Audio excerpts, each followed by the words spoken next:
I'm a 24-year-old female, and I have a story to share. I had my first boyfriend when I was a junior in high school. We did everything together. I wasn't working back then, but he was working at the local Burger King close to our high school. Friday was his payday. With his paycheck, we would go to movies together, and he would take me shopping.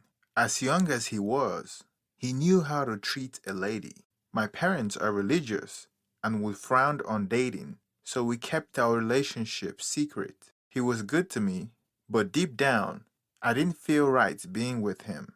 After him, I tried dating a few others, but it never felt right with any of them either. The longest I've been with anyone was 5 months. The only physical thing that happened with them was kissing and touching. That's because I have made a vow to God that I will keep my virginity until marriage. Even though things didn't feel right with all the guys I have dated, I was determined to meet the one guy who would be perfect for me. On October 2020, I went to a friend's birthday and I met a guy who knew some of my friends and they accepted him. We struck up a conversation. He wasn't really my type because he didn't have some of the qualities I wanted in a man, but I felt I would give him a try and make things work. He was caring, loving, and very respectful to me.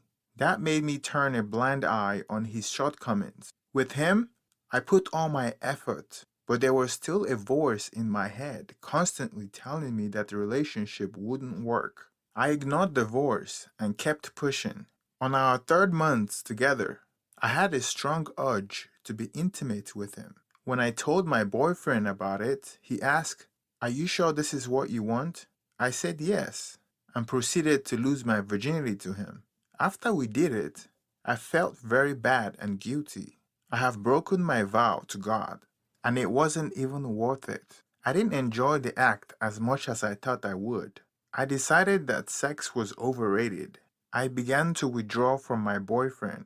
The more I withdrew from him, the more he became attached to me. After a while, I ended things with him. He didn't want to let go, but eventually he did. By the end of February 2021, I had completely cut ties with him. Sometime in May 2021, I was in line at Starbucks trying to get a coffee when a man behind me started talking to me. He struck up a conversation by telling me about an accident he witnessed when he was coming to Starbucks. He seemed very friendly and introduced himself as Sean. After we both got our coffee, he invited me to sit with him, and I told him that I had to go, but he was very persuasive. We talked for a few minutes before we exchanged numbers and went our separate ways. Conversation came natural to him, and we started texting and talking on the phone. I would later find out that he was much older than me. I was 23 at the time, while he was 35. I was concerned about the age gap, but when I spoke to my best friend, she encouraged me to give it a shot. This guy was smoother than oil. I had never been captivated by a man the way I was with him. He pushed all the right buttons and said all the right things. I thought I knew all there was to know about men until I met Sean. In the beginning stage of our relationship, he told me he was a single dad. He said, "I have a daughter with my ex. She abandoned us to be with another man, so I'm the one taking care of my daughter." I was touched by his situation.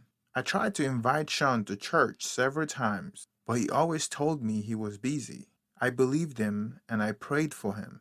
One day he came to my house in his car.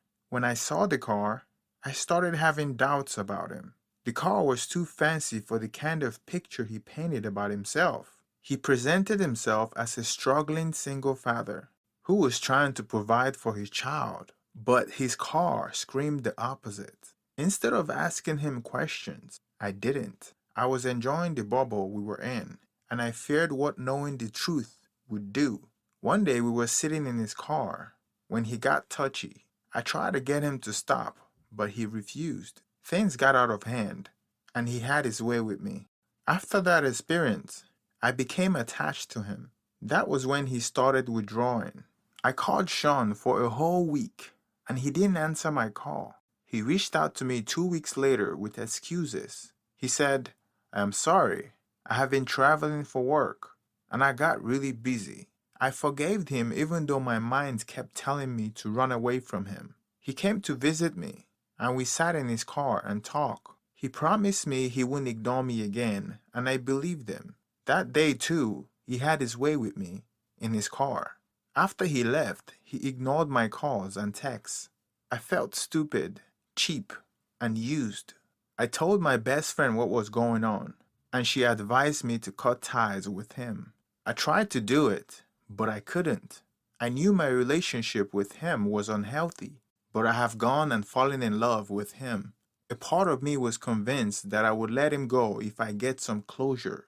I didn't know where he lived, but I knew his neighborhood. Every day when I closed from work, I went there to look for him. Eventually, I saw him one day. He was heading home from work. I asked him, "Why did you say you wouldn't ignore me again?"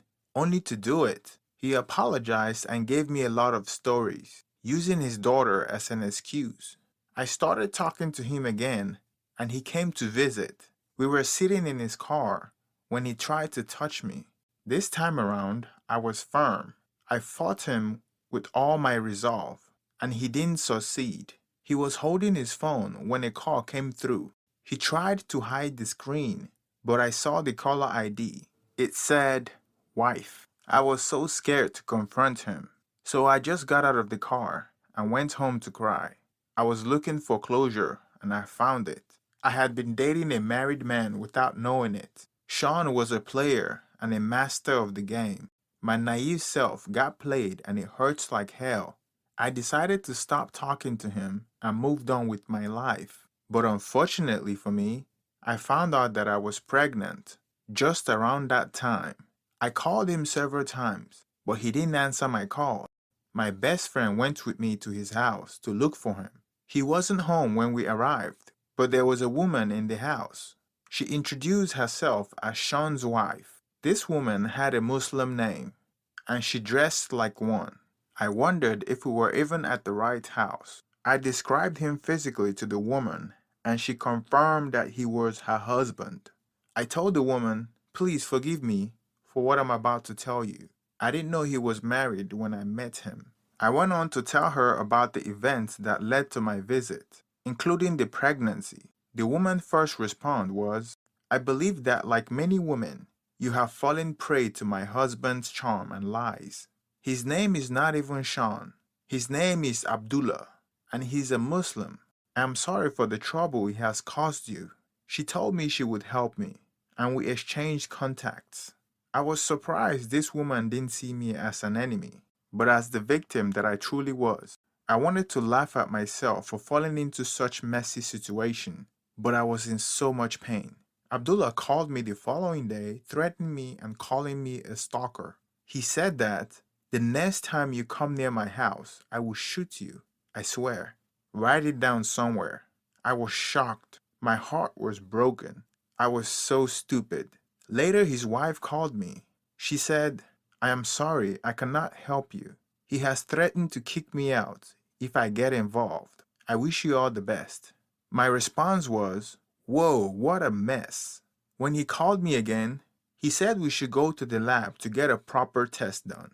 I agreed, and he was the one who went for the result. He called me to tell me that the pregnancy wasn't his, because the dates didn't add up. He said he would help me to get rid of it if that's what I want. I was working to support myself in school. Having a baby wouldn't help my situation, so I agreed to get rid of it. Somehow my church elders found out, and they advised me against it. They made me tell my family about it. My mother asked me to keep it, but my siblings said no. They said, "The man doesn't even want to accept responsibility for the pregnancy. This is not something you should do alone, especially with your financial situation. Don't keep it." I thought about what they said, and I knew keeping the baby would be too much. They got me some pills, and I took them. We lied to my mom and my church elders that I miscarried. I am constantly wrecked with guilt when I think about what I did and the lie I told. My relationship with God has been distant because of it. I try to forgive myself and move on, but it hasn't been easy.